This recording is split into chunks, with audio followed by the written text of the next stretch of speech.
Salut! Ça fait longtemps! Ouais, je sais, j'ai pris mon temps pour faire des vidéos. J'ai pris mon temps, mais j'ai cherché un peu à faire un micro. Micro marchait pas, ceci, cela, des complications personnelles. Mais là, on est de retour. Bienvenue, la team Deuxième. Aujourd'hui, on va parler de l'avant-match OM, Brighton plutôt, Brighton OM, qui se jouera ce soir à 21 h. Match crucial pour la première place. Et comme le dit le titre de la vidéo, un seul objectif, la première place. On va parler des enjeux, on va parler de ma compo, et on va parler aussi de ce que vaut Brighton, afin de savoir face à qui nous allons nous affronter ce soir. C'est parti directement pour les enjeux. Bon, comme vous le savez, aujourd'hui le match, c'est pour la première place. Mais bon, après on va se dire, comment ça? Parce qu'habituellement, les deux premiers se qualifient directement au huitième de finale. Cette fois en Europa League, c'est tout à fait différent. Pour ceux qui suivent totalement, pour ceux qui ne suivent pas, c'est différent de la Champions League. Et la Conference League est un peu dans la même situation.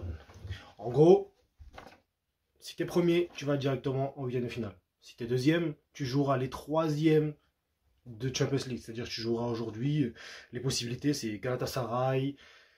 Je vous le cite tout de suite, hein. Je fais pas le mec, hein. La vérité, je ne le connaissais pas tout de suite. Je ne le connaissais pas directement. Donc, on a Galatasaray, on a Young Boys de Berne, on a AC Milan, on a RC Lens. Je ne sais pas si on peut jouer une équipe de son pays, ça c'est encore à vérifier, c'est dans les règlements. On a Braga, on a Benfica, on a Feyenoord et on a le Shakhtar Donetsk. Voilà, voici les équipes qui sont reversées de la Champions League directement en Europa League.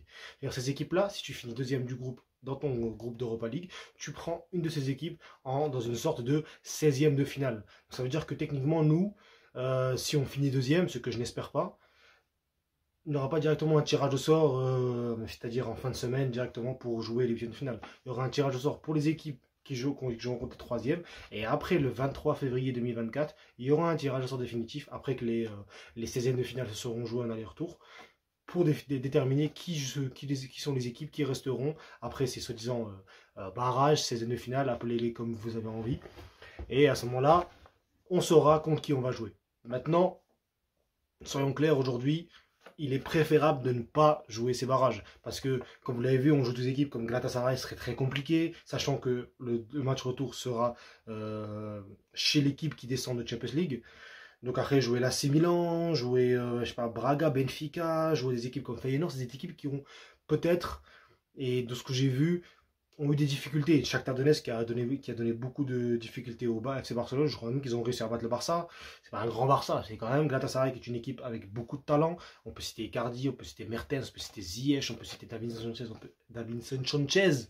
Wesh, je me perds, excusez-moi. On peut citer Sacha Boey, on peut citer, bah, bref. On peut citer plein de joueurs. Ça sert à rien, on va pas revenir sur les joueurs. Peu importe.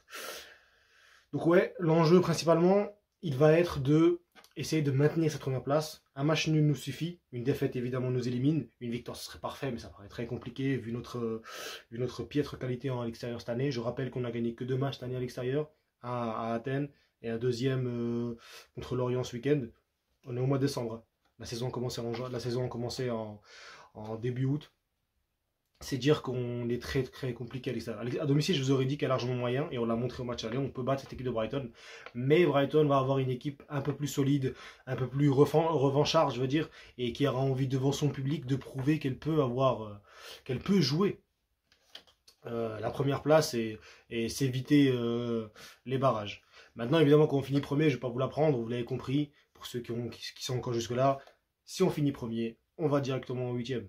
Et si on va en huitième, on s'évite des problèmes, on attend que les équipes jouent entre les 16e de finale, et à ce moment-là, on prendra tout le monde. À ce moment-là, il n'y aura pas de premier, deuxième, ce sera un tirage au sort vis-à-vis de toutes les équipes qui resteront, même si je crois que les premiers ne se jouent pas entre eux, si je m'abuse. Donc à ce moment-là, on jouera directement les qualifiés de ces 16e de finale. Donc on pourra prendre des grosses équipes, mais mieux vaut les prendre plus tard, afin de aussi, comme je pourrais l'évoquer, un des enjeux principaux, c'est comme vous l'avez vu cet été, lorsque tu joues un barrage, lorsque tu joues un match préliminaire, un match qui n'est pas directement, où tu n'es pas qualifié directement, ça crée une sorte d'insécurité ou plutôt d'un caractère incertain pour les joueurs qu'on veut recruter, parce qu'on a besoin de recruter. Comme vous le savez, on perdra beaucoup de joueurs vis-à-vis de la CAN, même s'ils vont revenir, hein. Je pense que les joueurs seront de retour en plus pour le huitième de finale, si huitième il y a.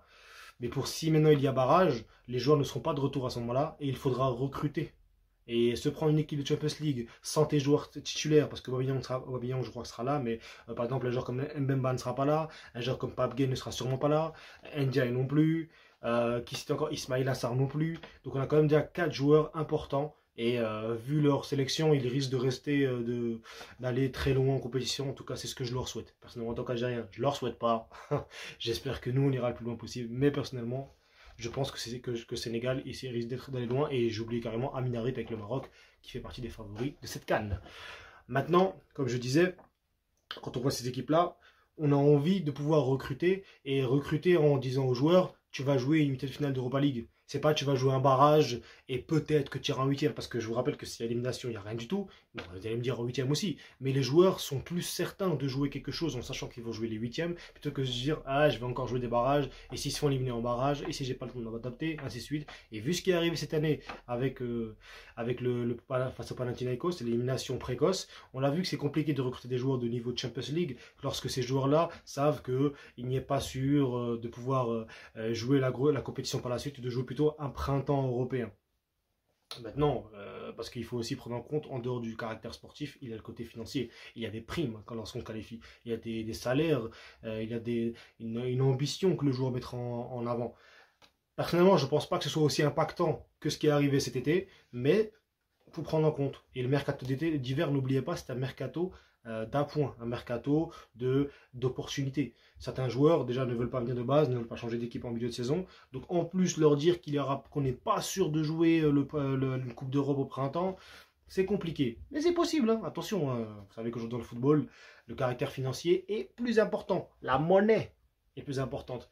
Et avec l'encadrement financier que nous a mis la DNCG, c'est-à-dire on ne peut pas non plus trop mettre de salaire. On a quand même un joueur qui touche 700 000 euros par mois, n'est-ce pas, Aubameyang? Ça peut être compliqué. Mais bon, principal, revenons au match, revenons à notre adversaire. Ça nous permet directement de passer à Brighton. Vous le savez, on va affronter Brighton Hove Albion pour les Anglais. Un club qui au début nous faisait peur. Hein. On se disait que cette équipe-là allait finir première directement, qu'on n'allait pas non plus pouvoir leur tenir tête. Et on l'a vu au match aller. On a fait haja. Au match aller, on était sérieux. Je pense que tous ceux qui ont vu le match, au match aller, on a vu une équipe sérieusement. C'était, je crois, un des premiers matchs de Gattuso, si je ne m'abuse. Après, s'il n'y avait pas encore une fois un penalty à la 96e, on serait qualifié. Je pense qu'aujourd'hui on serait déjà qualifié, on aurait à 3 points d'avance, on irait tranquillement. Mais attention, on est encore en position de force. Je vous rappelle qu'un seul match nul ne suffit. On a 1 point d'avance. Eux ils sont derrière nous, on a 11, ils ont 10. C'est l'occasion parfaite de pouvoir leur clouer le bec. Et on se rappelle de João Mario qui nous a fait un comme ça. Hein, moi je m'en rappelle, hein, ça m'a foutu la haine. Hein. Donc c'est l'occasion parfaite aujourd'hui. Se qualifier chez eux, peu importe. Même si c'est pas une victoire, ça nous assure. Et c'est ça qui nous importe. On a besoin de ça. On a besoin de cette qualif. Ça peut être très important pour nous, ça peut être très bon pour le collectif. En plus, on surferait sur une vague importante. On est sur, je crois, on est sur 5 matchs sans défaite et 4 victoires de suite. Donc c'est l'occasion parfaite, même si c'est pas une victoire, de pouvoir confirmer cette série, confirmer que cette équipe revient. Et Aubameyang, c'est à toi maintenant de prouver. On l'a vu, tu es un joueur qui commence à reprendre, tu nous montres un peu ce que tu veux, tu remontres ce que tu veux. Battre Lorient, battre Lyon, battre l'Ajax qui est une équipe malade, c'est pas la même chose que tu as pu aujourd'hui et même être décisif face à Brighton qui est une équipe qui malgré sa situation sur les 10 derniers matchs, ils ne sont qu'à 5 victoires, 4 nuls et 1 défaite. Et les 3 derniers matchs, c'est 1 victoire, 1 défaite, 1 match nul. Donc techniquement, c'est vraiment compliqué de juger cette équipe-là en ce moment. Maintenant, il ne faut pas oublier qu'il va y avoir aussi un autre duel dans le match, parce que je parlais de Aubameyang avant. Il va y avoir João Pedro contre Aubameyang, qui sont tous les deux, João Pedro et Aubameyang, sont à 5 buts en Europa League, et ils sont co-meilleurs buteurs tous les deux d'Europa League. C'est-à-dire qu'il va y avoir un autre duel dans le match. Important. Est-ce qu'Aubameyang va vouloir prouver qu'il est le meilleur buteur, va vouloir aussi prendre définitivement la tête? Je pense que João Pedro aussi, même si João Pedro est un joueur qui, dernièrement, a l'air de beaucoup être clutch avec son club. Dans les matchs, c'est lui qui marque, il gagne 15-0, mais c'est lui qui marque. Il est juste. Contre nous, c'est lui qui marque le 2-2 à la fin du match, 87e, le penalty. Je sais pas. Maintenant, il va falloir faire attention aux transitions, il va falloir faire attention à comment on va gérer les après-buts. On l'a vu contre l'Ajax, on gagne et après on s'en fait rattraper. Contre Athènes aussi, on domine, mais après dès qu'on marque, dès qu'on mène, ben on s'enferme. Cette fois, il va falloir dominer du début à la fin, bien gérer, essayer de marquer dès le début ou c'est de ne pas encaisser dès le début. C'est à voir en fonction de comment Brighton abordera ce match. De Zerbi, un coach très tactique, faites attention, je pense qu'il a dû préparer le match avec minutie. Ouais, je sais, minutie, je sais que c'est bizarre de dire ça, excusez-moi, voilà. Minutie, c'est, voilà, vous avez compris, minutieusement, quoi. Et bref, les joueurs comme Adingra, comme João Pedro, Adingra qui a 2 assists en 5 matchs. João Pedro 5 buts en 5 matchs, je l'ai déjà dit, mais voilà. Mitoma, je pense que c'était Pascal Gros, je pense que c'était leur gardien, je pense que c'était leur défense, Lewis Deng qui a fait un très bon match contre nous à l'aller. C'est une équipe compliquée à jouer, vous l'avez compris. Il va falloir redoubler d'efforts. Et bien sûr, essayer de montrer qu'on n'est pas uniquement là par chance, mais on mérite cette première place. Je vous rappelle qu'on n'a perdu aucun match en Europa League. On est une des seules équipes invaincues avec Leverkusen, je crois, et je ne vais pas citer les autres équipes.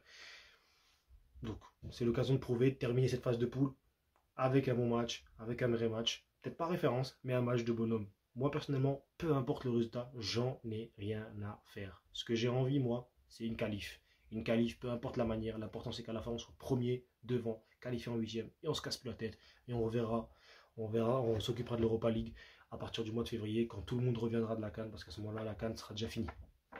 Tout bénef en vrai, la première place, vous l'avez compris, que ce soit au niveau des enjeux, dans la première partie, ou que ce soit au niveau de ce que veut Brighton, il y a clairement moyen d'avoir quelque chose aujourd'hui, et d'amener la coupe à la maison, et la qualif à la maison, c'est bien la qualif quand même.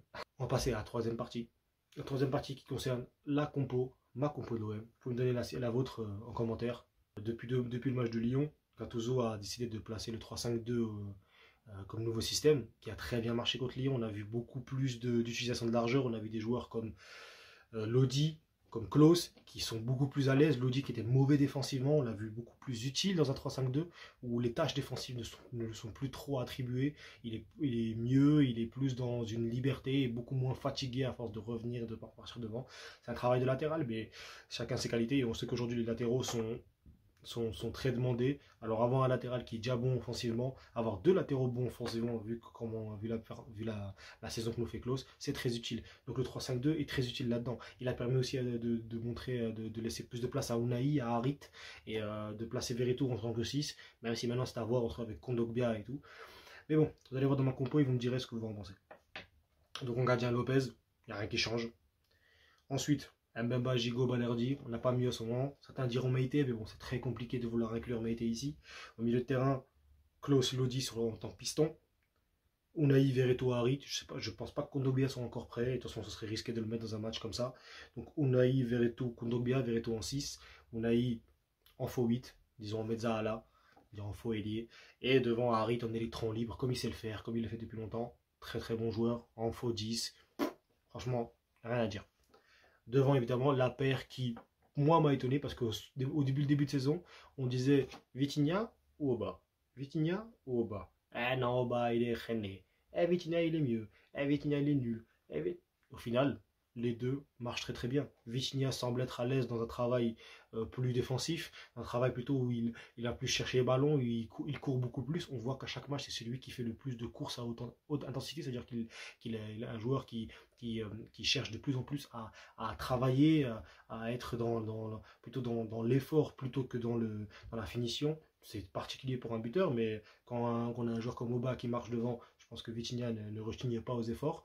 Et Aubameyang a désormais plus de possibilités à récupérer les ballons que lui apporte Vitinha. Vitinha apporte aussi dans le pressing. Aubameyang n'a plus besoin de le faire tout seul. Et Aubameyang désormais est un finisseur. Et on le voit depuis le match de Lyon, on a quasiment plus de 6 buts de la part d'Aubameyang. Et si je compte pas le match de l'Ajax, si je ne me trompe pas, vous me direz si je dis n'importe quoi. Mais c'est énorme. C'est énorme ça. On a quand même deux buts contre Lyon. Enfin bref, peu importe, ça c'est des détails. Mais pour en revenir à ce que je disais, on a un Aubameyang plus utile, plus souriant, on le voit même plus prêt. Et comme je reviens sur ce que je disais vis-à-vis de l'effort que Vitinha apporte, Vitinha permet à Aubameyang d'être plus reposé et plus prêt. On le sait que l'âge pèse sur Aubameyang, on l'a vu cette saison, le mettre tout seul en pointe, c'était un risque, c'était une mauvaise décision. Alors cette fois, lorsque Vitinha fait l'effort pour lui, Aubameyang, attention, Aubameyang fait aussi des efforts, hein, on le remarque, hein, mais beaucoup moins qu'à Vitinha. Et Vitinha, lui, j'ai l'impression que ça ne le dérange pas. Et par moments, Vitinha marque aussi. Donc tout bénef, cette tactique peut continuer à marcher, mais par contre, je pense qu'il va falloir peut-être recruter un buteur au mercato d'hiver afin de pouvoir laisser souffler les joueurs, parce que je pense qu'ils ne pourront pas tenir non plus tout le temps cette cadence, même si après ce match-là, les matchs ne seront plus que toutes les semaines. Je parle évidemment jusqu'à la trêve de Noël et après trêve de Noël, donc ce sera encore un détail, mais c'est important de pouvoir avoir des joueurs prêts physiquement et d'avoir des backups. Maintenant, peut-être qu'on pourra mettre des jeunes. Par exemple, certains vont dire pourquoi pas mettre Bilal Nadir. Bilal Nadir, je pense qu'il aura sa carte à jouer lorsque les autres partiront en Cannes. Parce que pour l'instant, ça paraît trop compliqué de mettre un jeune pareil. Mais pourquoi pas le mettre en fin de match pour apporter du sang neuf, apporter beaucoup plus de souffle face à une équipe en fonction de la physionomie du match. Si on mène en fin de match, si on cherche toujours le nul, comme on part du début, comme on disait au début, ce sera peut-être l'occasion avec Bilal Nadir. Maintenant, c'est à voir. Certains diront peut-être Mayoka Tika. Je ne suis pas convaincu. Depuis le début, il n'a pas joué. Il apparaît dans les plans de Gattuso. Mais Bilal Nadir, notez bien, ça peut être un joueur très intéressant. Et on en reparlera dans les prochaines vidéos. Enfin, voilà. Oh, c'est pas cool ça. Enfin, voilà. C'est tout ce que j'avais à dire. C'était ma compo. Je la répète. Lopez au gardien. Défense à 3. Mbemba, Gigot, Balerdi. Ensuite, deux pistons. Lodi et Klose. Unai, Harit, Verretou. Ou Kondogbia en fonction, mais moi je pense que ce sera, même Pape Gay d'ailleurs, mais je pense que ce sera Verretou. Et en pointe, Vitinha, Aubameyang, vu que ça marche, on ne change pas une paire qui gagne, on ne change pas une équipe qui gagne. Je ne vois pas pourquoi on changerait maintenant. Voilà, c'était tout pour moi. C'était une vidéo un peu rapide. Je l'ai fait juste avant, j'essaie de la poster avant le match, comme ça vous pourrez avoir votre avis, avoir toutes les informations au frais pour pouvoir aborder le match. Et évidemment, n'oubliez pas, lâchez un like, abonnez-vous, c'est très important pour moi, ça nous aide, ça m'aide beaucoup. Et surtout, donnez-moi votre avis en commentaire, ça m'importe beaucoup. J'ai envie de savoir quel est votre compo, quels sont pour vous les véritables enjeux, quelles sont les clés du match pour vous. Ce n'est pas une rubrique que j'ai apportée, mais peut-être qu'à l'avenir, on en reparlera dans les futurs avant-matchs. Donc voilà, merci beaucoup, n'oubliez pas, je termine définitivement. Like, abo, un commentaire, donnez-moi votre compo, et on saute, et surtout, allez l'OM, et on se retrouve pour le débrief du match, ce sera demain. Tchuss.